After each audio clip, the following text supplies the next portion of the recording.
ہے کہ صحابہ کے دلوں میں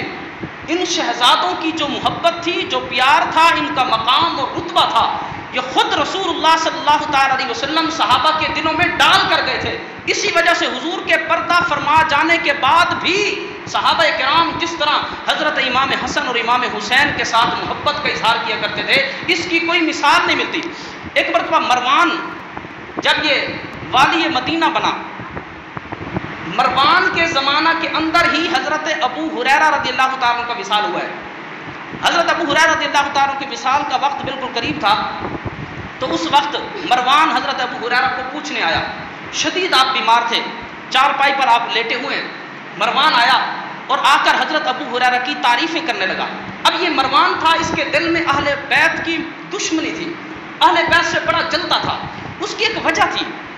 اب یہ جو حکمران تھے وہ یہ دیکھتے تھے کہ بڑی بڑی سلطنتیں، بڑی بڑی حکمرانیاں تو ہمارے پاس ہیں،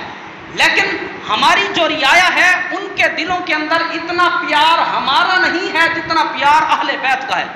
وہ اس سے جلتے تھے، وہ چاہتے تھے کہ وہ ساری محبتیں جو امام حسن اور امام حسین کو صحابہ دیتے ہیں، یہ ساری محبتوں کے حقدار ہم ہیں، اس لیے کہ اوپر ہم بیٹھے ہیں، حکومت ہماری ہے، تخت ہمارا ہے، رعایا ہماری ہے۔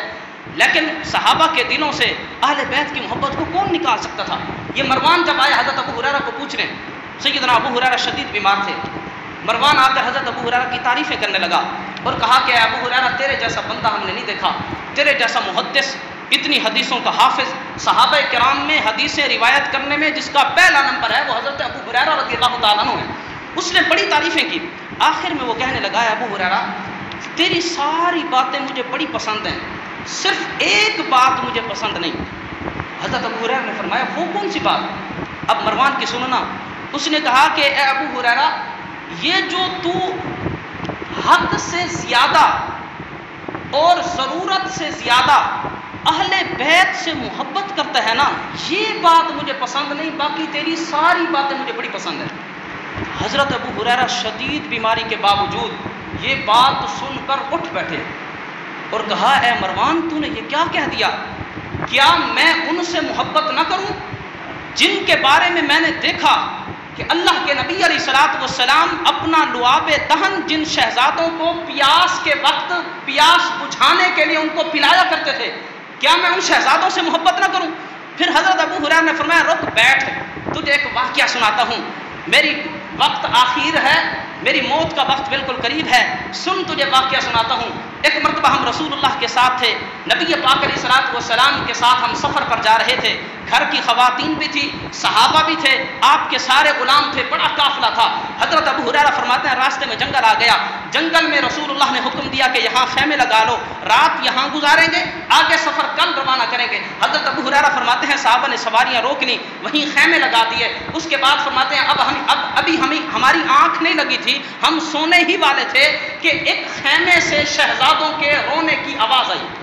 اس وقت امام حسن اور امام حسین کا بالکل بچپنا تھا، بالکل چھوٹے تھے، بالکل بچے تھے۔ حضرت ابو ہریرہ فرماتے ہیں جب ہم نے حضرت امام حسن اور امام حسین کے رونے کی آواز کو سنا نا، اس کے بعد ہم نے رسول اللہ کے خیمے کی طرف دیکھا۔ حضرت ابو ہریرہ فرماتے ہیں اللہ کے نبی کو اپنے خیمے سے بھاگتے ہوئے نکلتے ہوئے مجھ ابو ہریرہ نے دیکھا کہ حضور علیہ السلام بھاگ کر نکلے، بھاگ کر سیدہ فاطمہ کے خیمے میں گئے اور جا کر پوچھا بیٹی کیا وجہ ہے، شہزادے کیوں روتے ہیں، کیوں رو رہے ہیں؟ اندر سے آواز آئی، حضرت سیدہ فاطمہ زہرا رضی اللہ تعالی عنہا نے عرض کیا رسول اللہ پانی ختم ہو گیا ہے، شہزادے پیاسے ہیں، شہزادے پانی مانگ رہے ہیں، خیمے میں پانی نہیں ہے، پیاس کی وجہ سے رو رہے ہیں۔ نبی پاک علیہ الصلوۃ والسلام بھاگ کر آئے اور آ کر حضور علیہ الصلوۃ والسلام کے خیمے کے اندر ایک پرانا مشکیزہ تھا۔ حضرت ابو ہریرہ فرماتے ہیں میں چھپ کر اللہ کے نبی علیہ الصلوۃ والسلام کا یہ سارا حال دیکھ رہا تھا۔ حضور علیہ الصلوۃ والسلام تشریف لائے، اس پرانے مشکیزے کو آپ بار بار الٹا کرتے تھے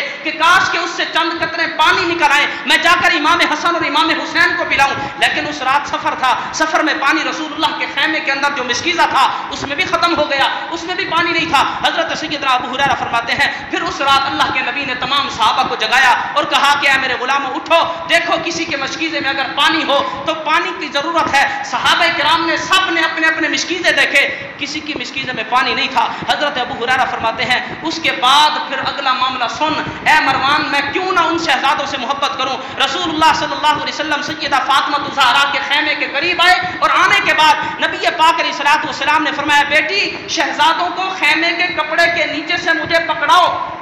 حضرت ابو ہریرہ فرماتے ہیں حضرت سیدہ فاطمہ نے حضرت امام حسین کو خیمے کے نیچے سے پکڑایا اور ہم نے خود دیکھا کہ شہزادہ پیاس کی شدت کی وجہ سے رو رہا تھا۔ اللہ کے نبی علیہ الصلوۃ والسلام نے اپنا لعاب دہن، اپنی مبارک زبان، وہ زبان جس کو اللہ لسان اللہ کہتا ہے، جس کو اللہ اپنی زبان کہتا ہے، حضرت ابو ہریرہ فرماتے ہیں نبی پاک نے حضرت امام حسن کو اٹھایا ہوا ہے، اٹھانے کے بعد حضور علیہ الصلوۃ والسلام حضرت امام حسن کو اپنی مبارک زبان چسانے لگے اور رسول اللہ صلی اللہ تعالی علیہ وسلم کی مبارک زبان کو حضرت امام حسن نے اتنا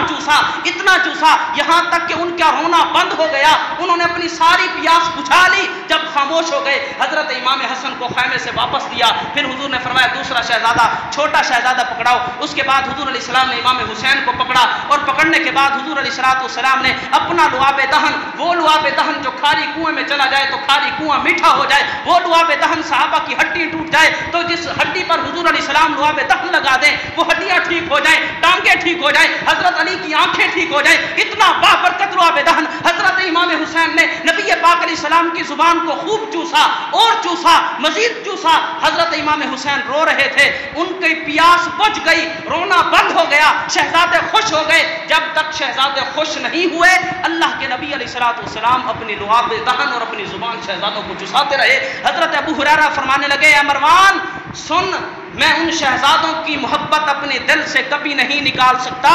جن شہزادوں کے ساتھ اللہ کے رسول کا ہم یہ معاملہ دیکھ چکے ہیں کہ رسول اللہ صلی اللہ تعالی علیہ وسلم سے جن کی پیاس بھی برداشت نہیں ہوتی تھی، جن کا رونا بھی برداشت نہیں ہوتا تھا، جن کی تکالیف بھی برداشت نہیں ہوتی تھی۔